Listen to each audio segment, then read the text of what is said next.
조여매야 되겠습니다.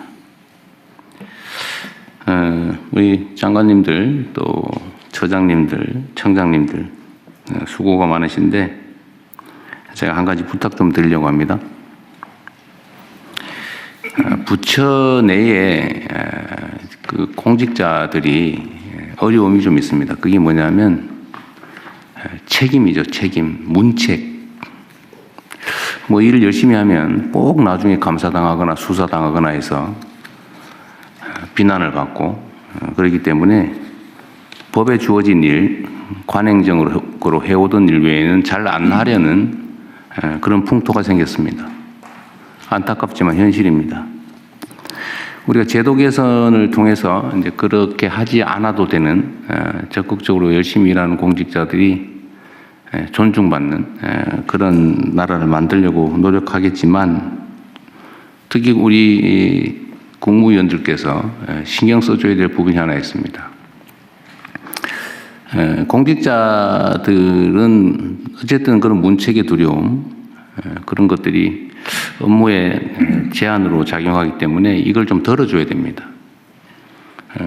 책임이 클수록 그 책임을 확고하게 자기가 지겠다라는 것을 하급자들에게 보여줘야 됩니다.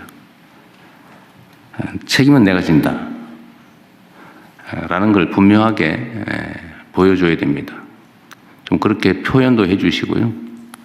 제가 개인적인 경험을 하나 말씀을 드리면 보통 공직자들이 기한을 해올 때 어떤 정책 결정 아니면 이걸 할 때 최종안을 만들어 오는 경향이 있어요. 그리고 이제 눈치를 보죠. 아, 우리 장관께서 이렇게 원할 것 같은데 그런데 이렇게 하면 나중에 문제되지 않을까? 내가 나중에 책임져야 되지 않을까? 그런 걱정을 하게 되거든요. 그 걱정을 덜어주는 방법이 하나 있습니다. 지시사항으로 써주세요. 공무원들은 지시사항에 따라서 일한 거는 문책 당하지 않거든요. 면책되기 때문에 확실하게 내가 책임진다. 그래서 필요하면 지시사항안을 만들어 와라. 그러면은 내가 지시사항으로 써주겠다. 라고 하고 실제 그렇게 해주세요. 뭐 장관이 지시해서 한 건 문제가 없잖아요. 대신 장관이 책임지는 거죠. 또 예를 들면 어떤 복수의 안이 있을 수 있죠. A안, B안, C안. 그걸 복수로 써오게 한다면 선택하세요. 선택하면 장관의 책임 아닙니까? 단일안을, 최종안을 만들어 오라고 하면 스트레스 받으니까 지시사항을 써주거나 아니면 복수안 중에서 최종 책임자가 고르는 거죠. 그러면 실무자는 책임이 없으니까 좀 마음이 편할 겁니다. 이런 방식을 통해서 공직자들이 적극적이고 책임 있는 행정을 유도해 주시면 좋겠어요. 우리가 행정을 하는 데는 두 가지 측면이 있죠. 좀 더 좋은 안을 만들어서 집행하는 것, 소위 혁신이라고 할 수 있을 것 같아요. 또 과거에 잘못된 관행이나 또 잘못된 점들을 시정하는 것, 개혁이라고 할 수 있겠죠. 잘못된 걸 고치고 더 나은 상황을 만들어가는 것. 이 개혁과 혁신이 적절하게 조화를 이루어야 되는데 이 개혁을 하려다 보면 좀 잘못된 걸 고치려다 보면 저항이 있기 마련입니다. 거기에 뭔가 이해관계가 엮여 있거나 또 관성이라고 하는 게 있잖아요. 그래서 이 개혁 과제들은 사실은 해야 될 일인데 쉽지가 않습니다. 또 은폐되어 있는 경우도 많아요. 문제가 없는 것 같은데 그 밑에 살짝 숨겨져 있죠. 이런 것들을 잘 찾아내고 잘못된 것들은 고쳐가는 것이 매우 중요할 것 같습니다.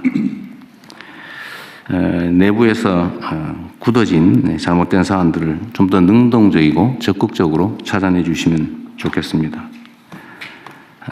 전에도 말씀드렸지만 성과라고 하는 게 뭔가 큰 획기적인 한두 가지 행위로 고쳐지지가 않아요. 바뀌어지지가 않습니다. 작은 것들을 모으면 성과가 되죠. 그럼 정성이 필요해요. 또 시각도, 바른 시각도 필요합니다. 똑같은 상황을 보고도 이 사람은 문제를 느끼는데 저 사람은 못 느끼는 경우가 많아요. 그래도 일상적으로 해오던 사람들은 그게 뭐가 문제인지 인식하기 어렵습니다. 그건 사람이 나빠서 그런 건 아니거든요. 그래서 장관이나 처장, 청장 이런 분들이 새롭게 가면 이제 새로운 시각으로 사물을 볼 수가 있죠. 그래서 개혁적인 마인드, 능동적인 사고, 적극적인 행동 이런 게 정말로 중요합니다. 물론 그 과정에서 이제 신상 필벌도 분명하게 해야 되고 또 기관장이 내가 책임진다라는 점을 분명하게 밝혀서 공직자들이 자신감을 가지고 할 일을 할 수 있게 해주시기 바랍니다. 끊임없이 대화 토론을 통해서 시각도 교정해 줘야 돼요. 제가 이거 전에 한 말씀 드렸는데 그 동네 골목 좀 깨끗하게 청소해라. 고